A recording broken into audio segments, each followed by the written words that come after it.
Hello everybody, welcome back once again to another episode of Learn Data Analytics with Blessing. And in today's video we'll be looking at some time intelligence functions and what are these functions used for. Time intelligence functions are functions that will allow you to perform calculation or analyze your data based on time periods. So let's assume I want to see previous year sales, previous month sales, sales between two dates, specify two dates, all those things. This you use the time intelligence functions to get this result. We have different examples, different types of time intelligence functions. Like I mentioned, we have date add, we have dates between, we have end of year, we have end of month, we have start of the year, there are a lot of them, a lot of time intelligence. We look at, just type in on your browser, you type in time intelligence functions DAX to take you to, you would see the one for Learn Microsoft.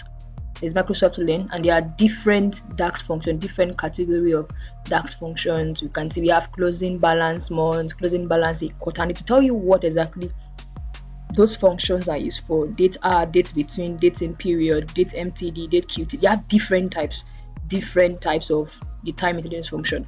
So any of the DAX functions you want to look at, you can just type that in on your browser and take you to, can bring back the link for Microsoft Learn. You can click on that and it'll give you other DAX functions in that category actually. So same thing, you can type in DAX guide, so you don't have to put all the DAX formula or DAX functions on your head. You don't have to pack everything. Just type in DAX guide, just type it in DAX guide and you go with this first one here. Here it will show you a list of all the DAX functions that we have, and also tell you what is used for, also give you an example of how to use it. So you can see here, if I select any of these DAX functions here, let's say I'm going with combine. I saw combine just now. Let me just go with anyone. Let's say I pick average. To tell us what average is used for, to give us the syntax for average, also give it more details, also example that you can use to understand what average function is used for. DAX guide is a good place to learn the DAX functions and also how to use them. Let's just go back to our Power BI, and for example, we have to find the previous year sales. To do this, I'm going to add it to the key measure as usual. I'll right click and I would say I want new measure. So we'll only look at a few of them, like 2 to 3, and you can, when practicing, just check the Microsoft Learn or the DAX guide and see other time intelligence function and example on how to use them. Then you try practicing at your end. So I'll put in here previous year sales, So I'm going to come here and I'll type in calculate what? The expression. What I'm calculate is the revenue. So you can see total revenue, comma, then I'll use the time intelligence function date add. You can see this here, date add. Then the first argument is the date, which is coming from the dim calendar. So I'll type date. Make sure you pick the one coming from dim calendar, comma. The next argument is the number of intervals. Since I'm dealing with previous, I would put -1 for previous, comma. Then is it day, month, quarter, or year? We're dealing with previous year sales, so I'll go with year.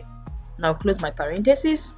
Then I'm going to hit enter, and we'll have that measure created here for previous year sales. Okay, so let's wait a bit. Yeah, we have previous year sales. So we're going to look for the one that I calculated total revenue. This is total revenue. Let's convert this to I'm going to change this to the new card. Now we have the new card. So in this new card, you can add what I call the reference label. So I want to add the reference label. I'm going to drag this previous year here to this reference label. So you can see here that, oh, this is total revenue, but for the previous year is 75 million. Let's assume I added a slicer to this. I'm going to add a slicer. This is the slicer now. Then I'll go to my dim calendar and I'll drag in the year to it, to the field for the slicer. Yeah, so we have this. You can also change how you currently is using this style, so I can change the way my slider is looking.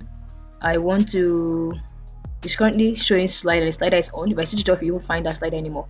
You come here to slider setting, and I can see the style of the slider is between. If you use a tile to show the date, the year in this format, if I use a vertical list to show it like this. So once I click on, let's say I click on 2012, I get to see, oh, this is the revenue for 2012, and for the previous year, which is 2011, it is 10 million naira as well.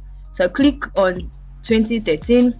So for 2013, the revenue generated was 17 million naira, but the previous year is 10 million naira.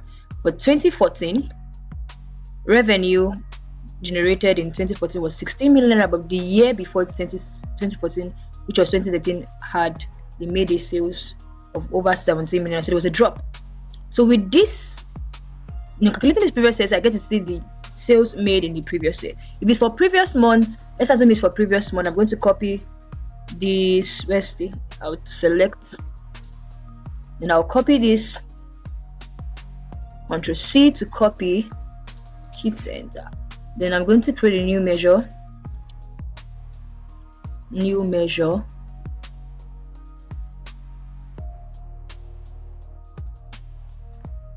So new measure, what if it's previous month sales? I'll come here, then previous month sales, and we have calculate.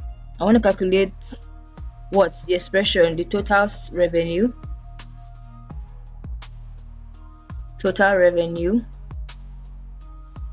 we want to be the filter context based on the date add, still using date add, and the first argument is date coming from the dim calendar, comma, then what is the interval, minus for previous, comma, then the month. If it's month, select month. If it's quarter, select quarter. If it's day, select day. So I'm going to close my parentheses, and I'll hit it. That will generate the previous month sales for me.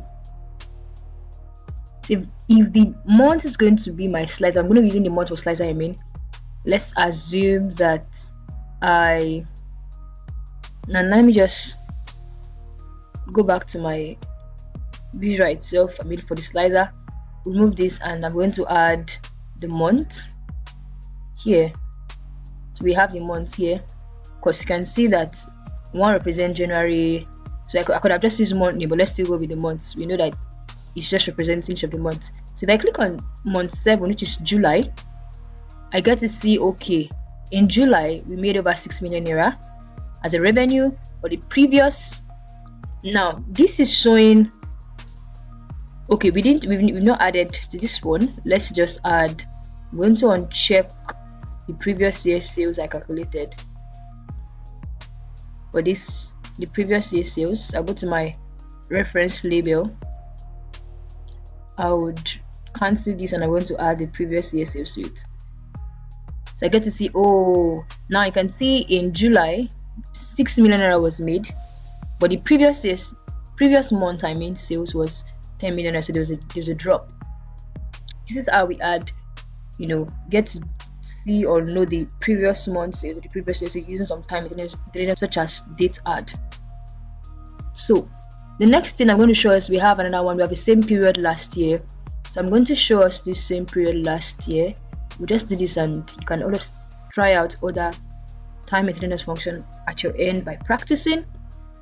So let's go back. Same period last year. I'm going to same period last year. I'm going to create a new measure. Then same period last year. So let me just give this previous.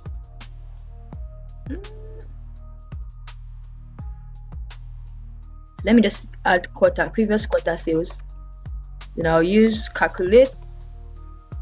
What I want to calculate, the revenue, comma. I'll use same period last year, and this is saying what is it? This takes one argument, which is the date, and the date is coming from the dim calendar. Then I'll close my parentheses, and I would hit enter. So I have